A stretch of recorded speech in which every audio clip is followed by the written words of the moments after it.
Ит те үлестіреді, мышты да үлестіреді дейсің. Ит те үлестіреді, қораз да үлестіреді. Иә. Әрбір күресшілердің мақалы бар ғой. Әрбір күресшіні бокс үйретуге болады. Боксерді күрес үйрету қиын деп. Күресте қадап, болевой тартып жіберген үшін ертесіне стойка күндері ұрып жіберген кездер болады. Аллахтың қалауымен қазір Жапонияда рейтингта нөмір 1 спортшы болып тұрмын. Аллаға шүкір. Поясқа белбеуге Райзен лигасында бірден бір үміткерлердің бірімін. Ассалаумағалейкум, YouTube арнасында қолда подкастын аса күтіп отқан көрермендер. Бүгін сіздерге сондай бір жаңағы спорт әлемінде, ММА әлемінде бірімен бірегей деп айтайын, стиль жағынан өте өзіме сүйікті байыстардың бірі Қаршыға Даутбек деген бауырымыз келіп қалды. Қош келдің. Соңғы жекпе-жектерің бар, бұған дейінгі жекпе-жектерің бар. Өзім қызыға сенің жекпе-жегіңді аса күтетін жанкүйерлердің бірімін. Қош келдің. Уақытың бөліп келген үлкен рахмет. Сіздерге де рахмет. Осыған шақырып, бүгінгі подкаст қызықты өтеді деп ойлаймын. Иә, енді анау сенің ұрып қату жағынан, стойкадағы нелерің бәрі ұнайды да. енді бұл бәрі содан қарап, енді сенің базаң не екенін де бір көп біле бермейтін сияқты елер. Негізі сенің стойкаң боксер екенін, боксер бокстан хабарың бар екендігі ол соғыр адам көрініп тұр ғой. Стойкаң, солақай, жаңғаға жақсы соза аласың. Енді кішкене бұл осы ММА әлеміне келуге дейінгі осы мансабың жайлы кішкене сөйлесек деп ойлап тұрмын. Өйткені көпшілік халық үшін сенің нокауттарың білгенмен, сен нокаутқа қалай жеткен жолын білмейді да. Мен өзім қазіргі Түркістан облысы Төле би ауданы Сарқырама деген ауылда туып өскем. Сол ауылда бала күнімнен мектеп бітірдік. Сол жерде бірінші алғаш рет осы боксқа келдім 2009 жылы. 2009-да боксқа келдің? 2009 жылы 15 жасым, 14-15 жасымда қателеспесем. Кім апарды? Менің боксқа шақырған алғашқы тренерім Оралбеков Ильяс деген қазіргі уақытта Қазақстан Республикасына еңбек сіңген жаттықтырушы. Әлем чемпиондарын дайындап шығарды қазіргі уақытта. Сол ағайым екеуміз көршілес тұрамыз, бір-бірімізге үйіміз қарама-қарсы. Бала күнімнен, кішкентай кезімнен мені жақсы танып білетін адамдардың бірі деп айтсам болады. Сол жаттықтырушым мені осы боксқа сен үйде жүрген жерден өзі шақырып алды ма? Жүрдік боксқа? Бокспен айналысасың ба, кел, мен үйретемін, жақсы спортсмен боласың деген сияқты оймен мен шақырды. Бірден келсім, ағайым өзі бір подкасттарда айтқан болатын. Өзі осы жер бетінде не бар қимылдайтын бәрін төбелестіргенге құмар. Ит те үлестіреді, мышты да үлестіреді дейсің. Ит те үлестіреді, қораз да үлестіреді. Солардың арасында біз де кіріп кеткенбіз.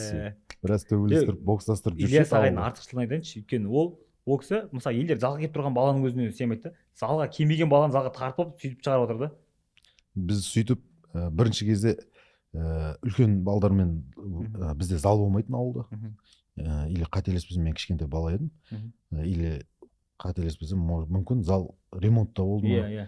Зал болмайтын. Мен айтар көршілес болғаннан кейін кіші бала күнде далаға шықсам, боксқа қатысып жатқан адамдардың, балдардың бәрі ағайдың үйінде жаттығатын. Сол кезде барып қызықтап қарап жүретін. Сол уақыттарда мен бокстастырып, сөйтіп бірдеңе істеп жүретін ағай. Бокста неше жыл жүрдің сонымен? Бокста шамамен бір 5 жылдай жүрдім ғой. 5 жыл енді, былай қарасаң енді аз уақыт емес. 5 жылда қандай результаттар болды? Мен білуімше 5 жылда Қазақстан Республикасының чемпионы болдым. Қазақстан чемпионы жасөспірімдер арасында. Жасөспірімдер арасында әлем чемпионатында 3-ші орын алдым. Әлем чемпионаты қай жақта өтті өзі? Астанада өтті. Содан бірінші номер болып Қазақстанға атанғансың. Қай салмақ? Жасөспірімдер 63 килограмм. Жасөспірімдер 63 болып тұрсаң, жақсы жинаған екенсің неге? Мен негізі 60-ға қатысуым керек еді. Соңғы моментте 63-ге ауыстырған. Мен әрқашан айтамын да, біздің бокс деңгейі елімізде өте жоғары ғой. Қазақстанда чемпион болған адам әлем чемпионатында кемінде 3-ке кіреді деген бізде жазылмаған заңдылық бар ғой, айтыламыз ғой. Сол үшін кейбір ата-аналар басын қатады, неден бастайық. Қиын жол, бірақ нақты нәтиже алатын болсаң, боксқа кіру керек қой негізі. Құдайға шүкір, мен қазір ММА әлемінде де бокс стиліндегі жанкүйерлердің жекпе-жегі қызық. Оған Конор Макгрегор, тұрып төбелесетіндердің бәрін. Енді ұтылбау жағын білмеймін, бірақ енді зрелищ жағынан көрермендерге енді зрелищный бойлардың барлығы қай жерде болмасын бәріне ұнайды деп ойлаймын. Өте қызықты тартыс жекпе-жектердің бәрі стойкада өтеді ғой. Өзің неше ағайынсың негізі? Өйткені анау көбінше жалғыз бала бар кезде боксқа кірмейді ғой точно.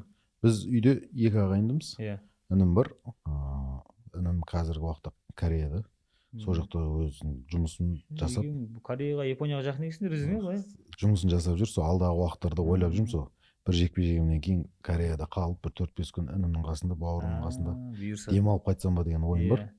Осы жекпе-жегімнен кейін қалам деген ниетім болған, Иә. бірақ жарақаттарыма байланысты қабағым жыртылып аяғым түсіп кеткеннен кейін қалуға мүмкіншілік болмады. дедің ғой, Ешкімді қорқытпай үйге барып жатайын дедім, тыныш. олар нелер слабый, психологиялар слабый ғой. Не, енді қарашы, бұл енді бокстан кейін ММА-ға ауысу деген нәрсе қазір енді бір қатты көп байқай беретін не емес, құбылыс емес негізі. Бұл біздің елде, Америкада бір шамасы бар енді.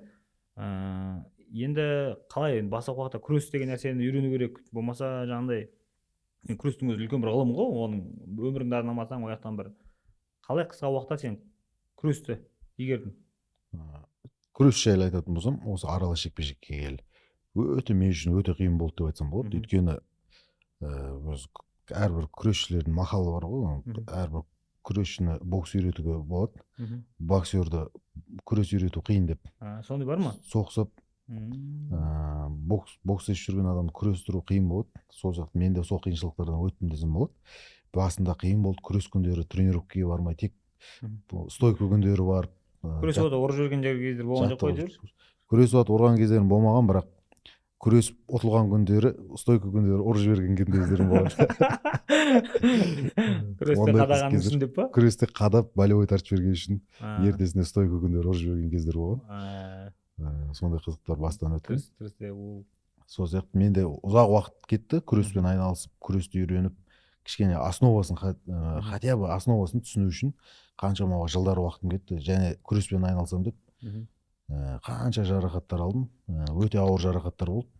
Әр жекпе-жегім қателеспесем 18 бен 17-ші жылдар мен 21-ші жылдар арасында, 22-ші жылдар арасында 4 жылдай жылына бір жекпе-жек әрең өткізген кездерім болды. Өйткені жарақаттар, ауыр жарақаттар алдым. Күрестен алған, көбінше. Күресіп алдым көбінесе. Өйткені бокста ондай жарақаттар алған емеспін ешқашан. Көпшілік ойлайды да, бокс деген самый травматический спорт, бастан ара берді. Ол бокстағы мақсат удар тигізбеу ғой, негізі қашу ғой. Бірақ енді күрестің өзі оңай емес, балалар. Оның күрестің де жарақаттар өте көп, өйткені ояқта аяқ кетеді, тізе кетеді көбінше. Омыртқа кетеді. Біз енді бокстан келгеннен кейін күрес кішкене жаттығулары жат болды, әрекеттер жат болғаннан кейін мен біріншіде дұрыс құлай алмайсың, дұрыс күрес құлата алмайсың біреуді. Сондай кезде дұрыс емес құлатып, дұрыс емес құлап, сондай жағдайларда көбінесе қатты травмалана бастадым. Содан кейін осы күрес деп жүрген кезде күшім жетпейді, физикам аз болғанын сезіне бастағаннан кейін темірді көтеріп айналыса бастадым, кішкене физика қосайын деп. Сол темір көтеру барысында да жарақаттар болды. Қаншама жарақаттардан өтіп, Аллахтың қалауымен қазір әйтеуір аз да болсын, көп те болсын білім жинап, қазір дұрысымен жаттығу жасауды үйреніп. Енді осы Японияда өтіп жатқан Ryzen лигасы аясында жекпе-жек өткіздің. Bir шамасы нокаутпен бітті. Өте қызық жекпе-жектер болды. Әлеуметтік желіде көп талқыланды. Зрелищный бой деп айтсам болады екен. Енді осы жекпе-жектер көргеннен кейін бір елімізден бір қолдау таптың ба? Оңтүстікте көп қой, Қалтал ағаларымыз бар, басқалары бар. Енді жоқ, қарша давай. UFC қазғапты. Сен мынау шығынды ештеңені ойлама. Баста біз неғын қатырамыз деген бір ұсыныстар болды ма? Енді осы уақытқа дейін аралас жекпе-жекте жүргеніме 10 жылдай астам уақыт болды. 10 жылда қазіргі уақытты айтатын болсам, кешегі Ryzen лигасында Японияда 4 жекпе-жек өткізіп, 3-еуі Ryzen лигасында, 1-еуі Top Bright деген лигада. 4 жекпе-жек өткізіп, 4-еуінде жеңіске жеттім. Бірақ осы уақытқа дейін нақты бір спонсор болған емес. Кешегі жекпе-жектерінен кейін де ешқандай ұсыныс түскен жоқ. Өзімнің осы уақытқа дейінгі жарыстарыма дайындық барысында көмектесіп қолдап жүретін өзімнің үлкен аға бауырларымыз, достарымыз бар. Соларға алғысымды білдіремін. Нағыз спонсорлар туысқан аға бауырлар жақын. Туыс деп айта алмаймын, бірақ өмірде әйтеуір қазағым ба, жалғызым деп қолдап жатқан ағаларым бар. Спонсор болмаса да әйтеуір қолында бар кезде аямай көмектесіп. Аты жөнін айтуға, мына қолда подкасттың бір жақсы жағы, мен ойлаймын да енді, мынау аш күнде жаңағындай бір жапырақ нанды бөлісіп жеген адамдардың жақсылығын ұмытпайсың ғой негізі. Енді бізде қолда тұр да қазір, қолда тұр. Осы кезде тұрып атын атауға болады. Жақсысын жақсыланай, нұрдассын дейді ғой. Енді айта берсем көп деп айтсам болады, себебі қаншама адамдар аллах осы өмір сүріп жатқаннан кейін бір адам келеді, қаншама адамдармен араластым. Онка бірін айт, бірін айтпай қалып ұмытып қалып тағы да жоқ енді бәріне енді бәрі көп қой, көп екенін біліп тұр ғой, бірақ енді іштегі бір нақты айтатын болсам, бір екеуін болсын атап өтсең енді қуанып қалсын да, қалғандары еш ренжімейді ғой енді. Нақты айтатын болсам, осы соңғы жекпе-жектерімді, соңғы бір жылдағы дайындықтарымды айтатын болсам, өте қатты үлесін қосып жатқан ағаларымның бірі Рысбек деген ағам бар, Бақыт, Нұрдәулет ағам. Еркін күрестен олимпиада қатысушысы Ермек Байдошев деген ағамыз бар. Солар өздері команда десем болады, дос бауыр болып араласатын кругтары бар. Солар бірігіп әйтеуір қолдайық деп, қолынан келгенше, спонсор болмаса да әйтеуір қолдарынан келгенше қолдап көмектесіп жатыр. Өз несімен бар. Енді қарашы, мына біздің подкастта көбінше енді спортта жүргендер көп қарайды да, енді спортқа енді басын сұғып ММА ма, бокс па деп жүр. Бірақ екеуінде де бір проблема бар да. Екеуінде де проблема жаңағыдай енді қолдайтын адам, маркет не дейді, спонсор деген нәрсе ол одан кейінгі болсын. Ол спонсорға жетпей тұрып, жекпе-жек алдындағы қобалжу дейтін нәрсе бар ғой енді. Ол жүрегі бар, жылайды, өкпесі бар, шаршайды дейді ғой. Ол ешкім мен роботтан қорықпаймын деген адамдар, ол мен білем қаяқта бар екенін. Олар жындыханада ғана бар, қорықпайтын адамдар, уайымдамайтын адамдар, олар қорықпайды. 5-ші жардан секіріп кетеді, еш уайымдамайды. Ал енді жекпе-жектің алдында уайымдамаймын дейтін болсаң, сен де өтірікші боласың. Қандай есі бар адам, жауапкершілік үйден енді қой сойып, құран оқып шығарып тастағаннан кейін қалай дегенмен уайымдайсың, дұрыс па? Сол уайымды жеңудің өзінің бір тәсілі бар ма? Или бір сондай бір сөз бар ма? Бір айтатын дұғаң бар ма? Білмеймін енді. Енді бұл жекпе-жек алдында өзіңізде қанша жекпе-жек өткізесіз білесіз ғой. Қанша қобалжымаймын, уайымдамаймын десең де бәрібір уайымға салынасың. Жекпе-жекке бір шамамен бір жарты сағат, бір сағат қалған кезде уже дайындық басталып, жаймен қолды тепіп үйретіп, формаларын киіп бастағаннан бастап уже кішкене уайым болады, болмайды емес. Әке-шешем қарап отыр, бауырларым қарап отыр, бұл жекпе-жек қалай өтеді екен, жеңіліп қалмасам екен, дұрысынан дайындалып, өзімдікін дұрыстап істеп шығу керек деген сияқты уайымға салып кішкене ой болады. Бірақ әрқашанда өз басым бойға настрой жасайтын уақыт болады, сол уақытта сол киініп дайындалатын. Настройда не ойлайсың дегенім ғой, мысалы бірінші брашкасын кейбіреулер айтады, бір андай бір атасы кезінде соғысқан, соның сөздерін еске алады, болмаса біреу білмеймін енді, бір әркімдікі бар ғой, біреу дұға істейді, намаз оқиды түнде тұрып. Енді мен бұл спортқа келгелі ешқандай бір байдың баласы болған емеспін, былай айтқанда. Мен де бір орташа жағдай семьяда өскенбіз. Сол себепті бірінші өзімнің болашағым, әке-шешемнің болашағы, семьямның болашағы деген нәрсені бірінші орынға қоямын. Жауапкершілік сезінемін дейсің ғой? Жауапкершілігім бар, жауапкершілігім қазір әке-шешемнің жағдайын, барлық қаражат, расходтары деген сияқты бәрі мойныма алып, өзім қолға алып жатқандықтан, соның бәрі менің мойнымда болғандықтан, Аллахтың қалауымен бірінші соны алға тартып, бірінші соны ойлаймын. Және әрбір жекпе-жекке настрой жасаған кезде бірінші соны ойлап, өзімнің осы қарсыласымның артында менің болашағым, менің отбасымның болашағы тұр. Сол себепті қатты қобалжымай 15 минут уақыт өтеді де кетеді.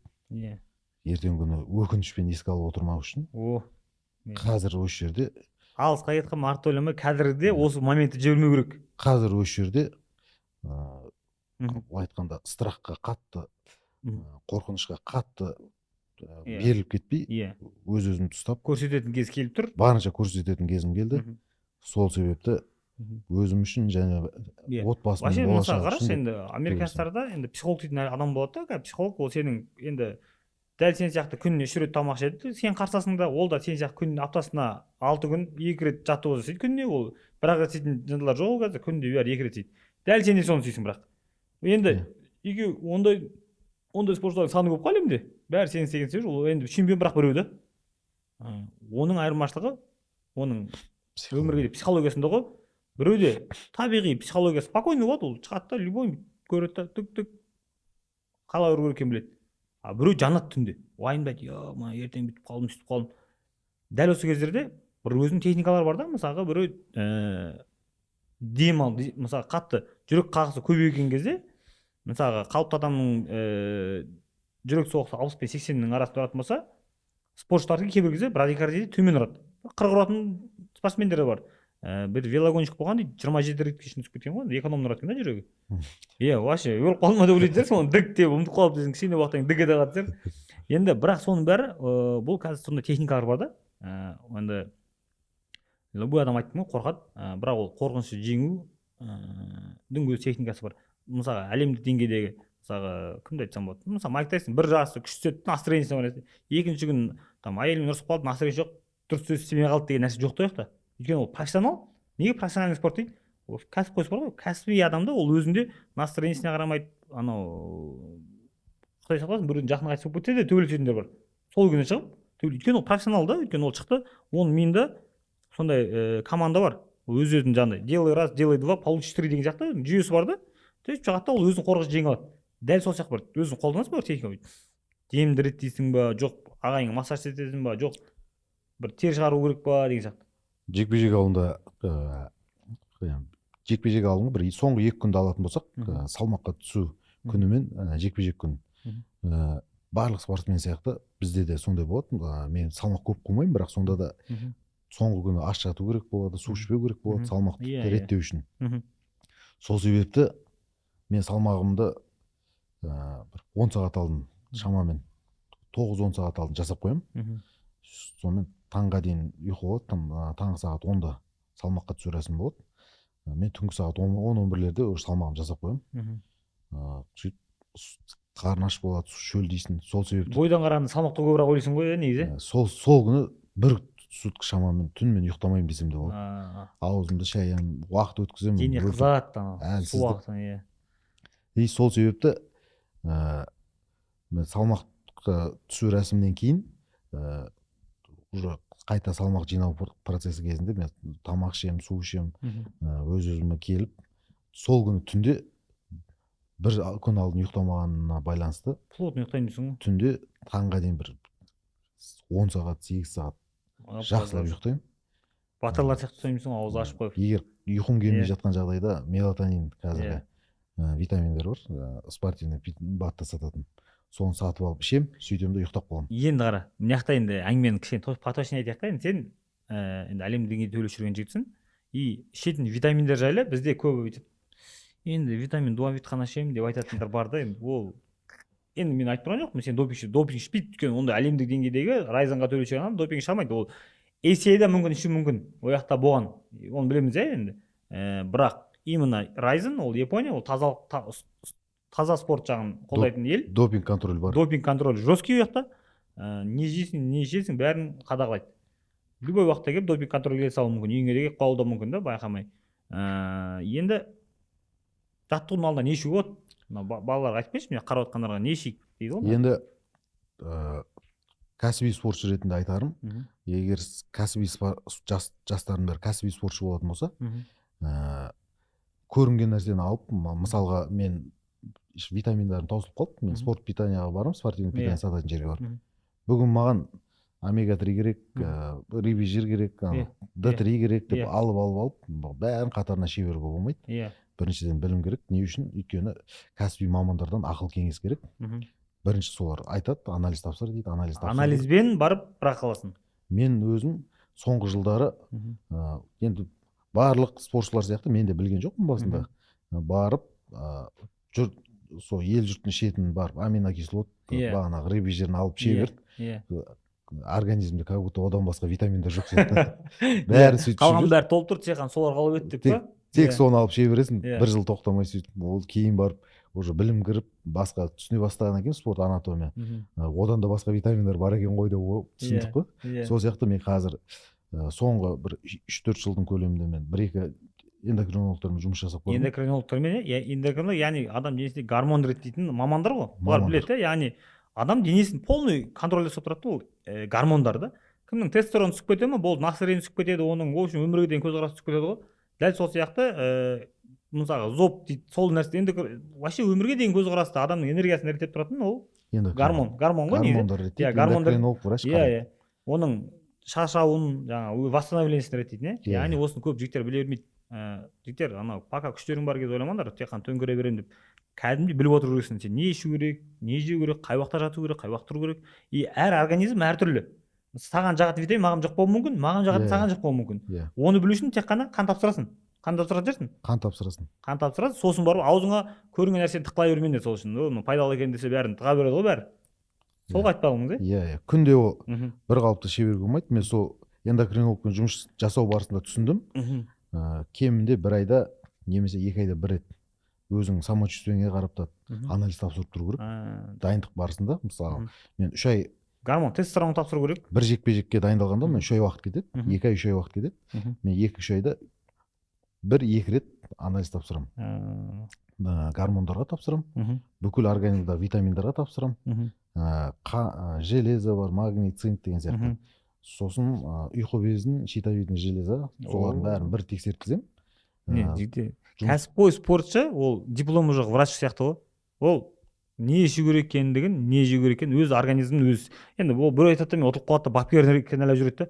Мен бапкерім дұрыс жатты ғой. Негізі ең күшті бапкер ол сенің организмің ғой. Сен организміңді сен өзің жанында жүрген бапкерден қарағанда жақсы сезесің. Ол сенің қашан қай жерің ауырып тұрған, қай жер шаршап тұрғанын самочувствиең сен үшін сезім бере алмайды ғой. Сол үшін сен өз жақсартып өз-өзін жаратады. Сен өз-өзің сезім жүріп көресің.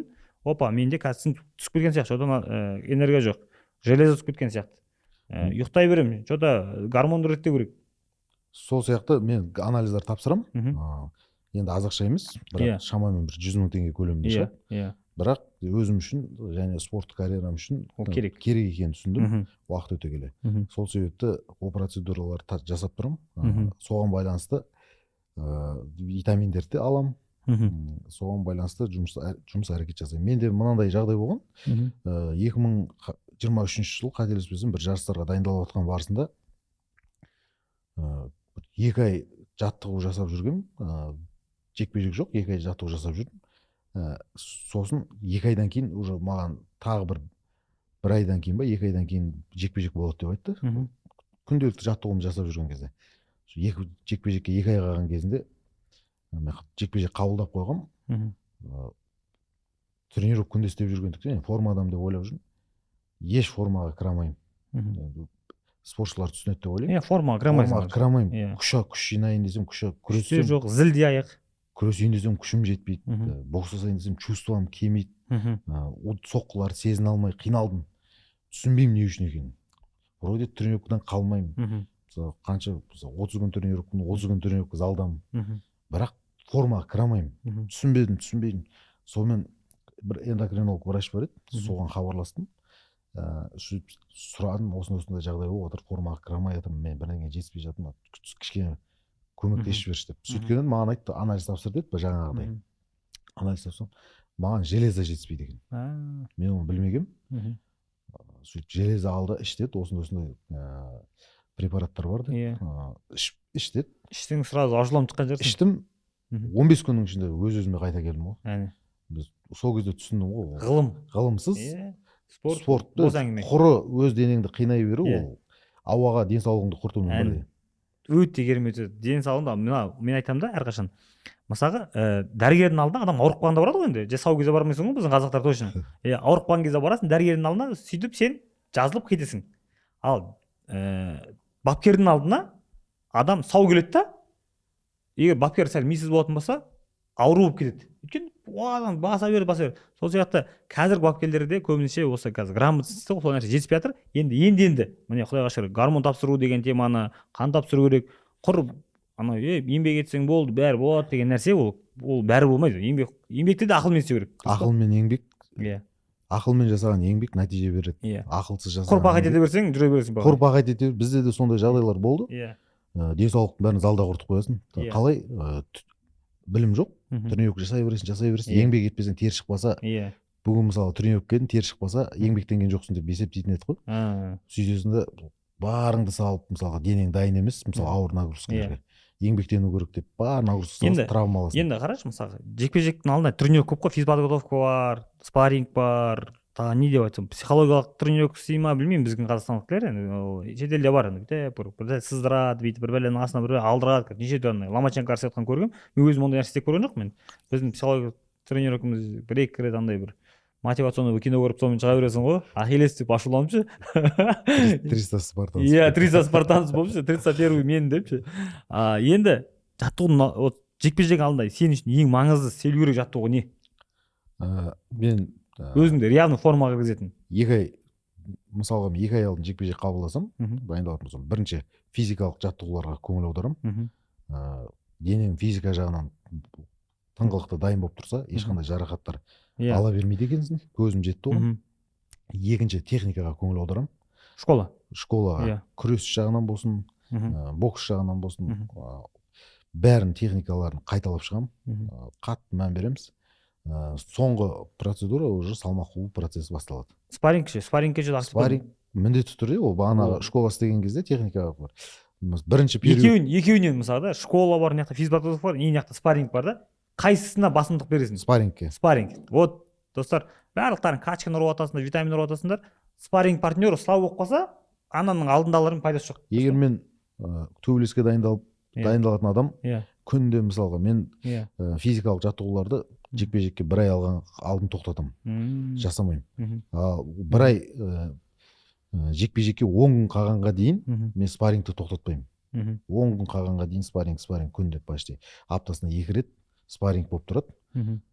Сол себепті спаррингті физикалық жаттығу 1 ай алдын полный мощь қама или жоқ, аяп істейтін кездер бола ма, жайлап? Бізде спаррингтар 2-ге бөлсек болады. Мысалы, кейбір спаррингтарда толық күш жұмсап, 100% күшпен соққы жасамаймыз, бірақ 50% күшке жұмсасаң, бірақ кейбір спаррингтарда жабылдырып, 2-3 адам жабылып істейтін кездер болады. Ол кезде тек функционалдық мен выносливость тексеретін уақыттар болады. Оған да қатты көңіл аударамыз. Күшті, керемет. Бауырлар, мына көп подкасттарда осы нәрсені ашылып көп айта алмады да, кім жаттығу барысында. Енді бәрі чемпион болу оңай емес екенін біледі, ол жаттығу керек біледі, бірақ жаттығудың деталін тоқтайтын болсаң, негізі біршама нәрсені өзің артығымен айтып кеттің. Неге басымдылық беру керек екендігі жайлы ше. Енді бұйырса, енді ол жол оңай емес. Чемпиондыққа жақындаған сайын жекпе-жектің жаңағы қарсыластарында уровень көтеріле бастайды. Уже оған жаттығуда қиын болады. Жекпе-жектің өзі де опасный ғой былай қарағанда. Енді бұйырып Алла қаласа, енді мақсат UFC-ға ауысу. UFC-дан чемпион болу, құдай қаласа. Вот чемпион болдың, чемпион болғаннан кейін, енді чемпион адам негізі жақсы нәрсе айтса, сол нәрсе болады да. Чемпион болдың деп есептеу керек та.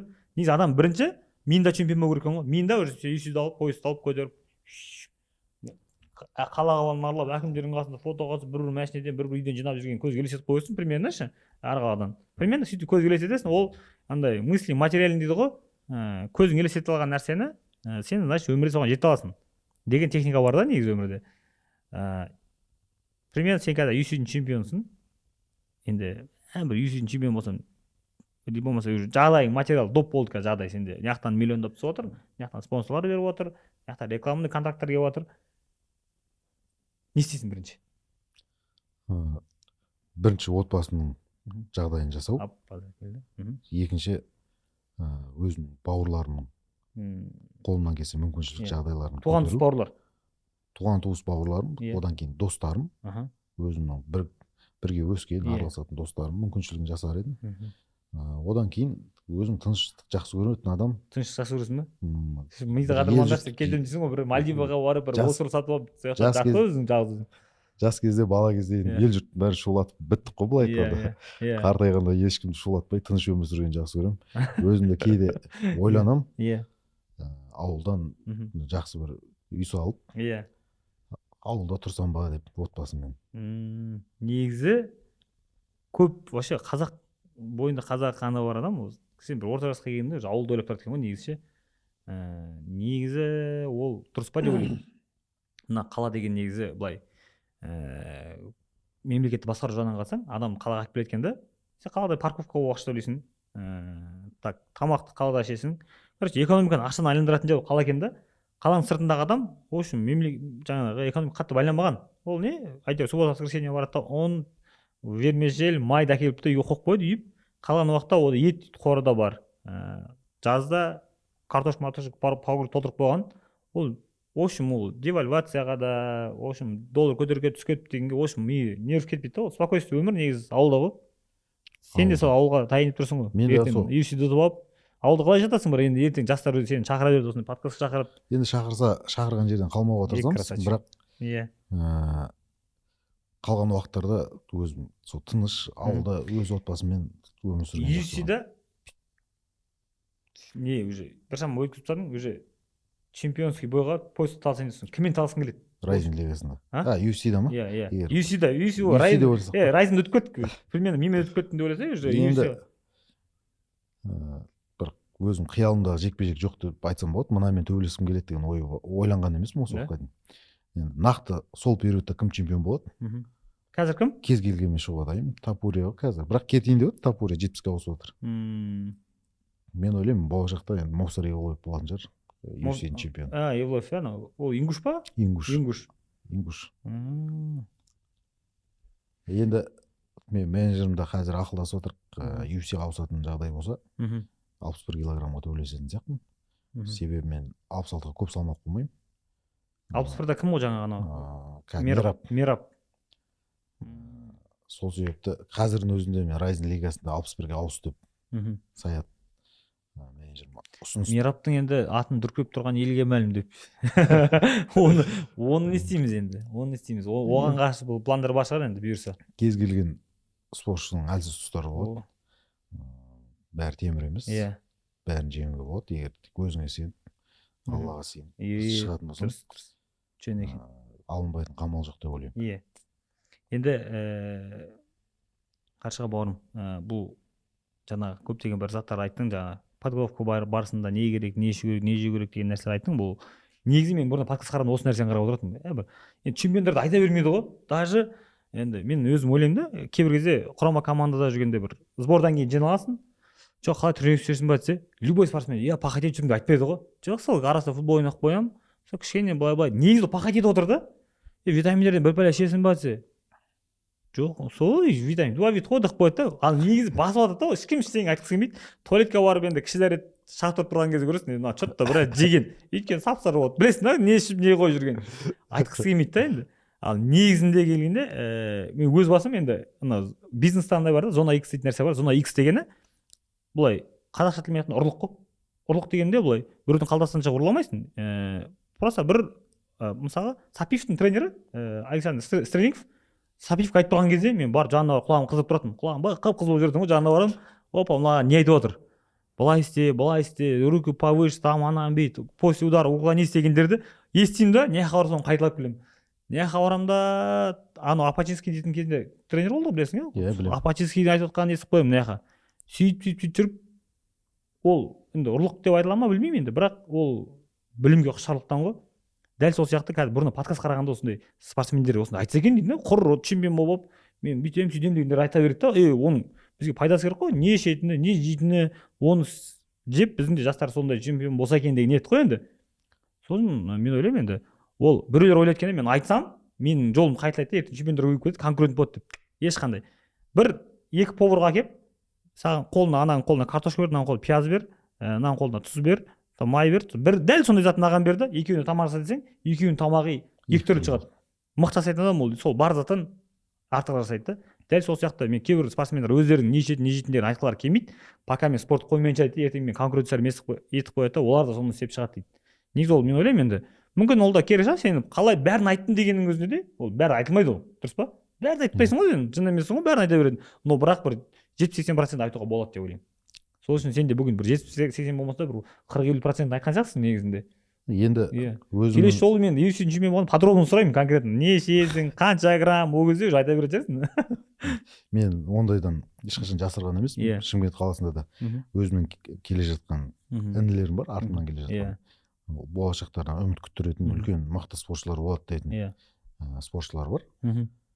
Қолымнан келгенше айтамын соны. Сұрағандарын бәрін айтып отырамын. Салмақ жүріп жатса да, басқа бірдеңе болса да, айтып мынаны істеймін. Салмақ қудың өзін міне енді үйрендік қой. Мен бокста жүріп өз басым, сені білмеймін, өз басым мына ММА саласында жүргендер, салмақты бокста жүргендерден қарағанда жақсы қуады.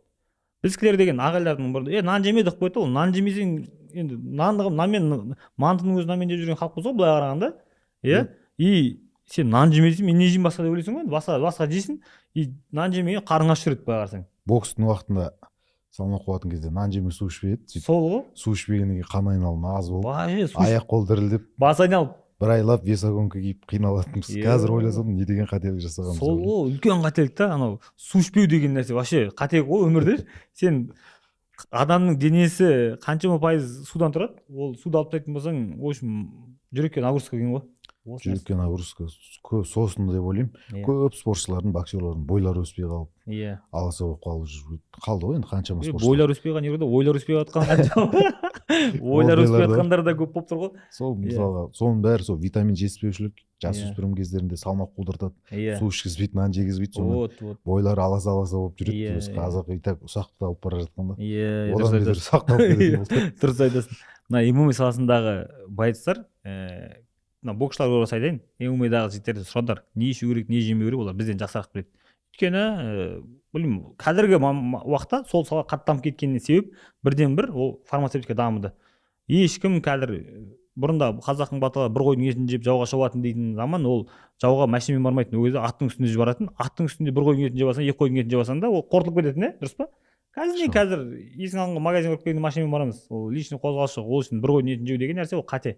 Яғни заманың түлкі болса, жаңағы бүркіт бол дей ма, тазы болып шал дейді ғой. Сол сияқты қазір заман талабы, сен құр төбелей салуың, сенің духың бар болуы, жұдырығың тас болуы екінші нәрсе. Біріншіден миың істеу керек, сен өте грамотный болу керексің.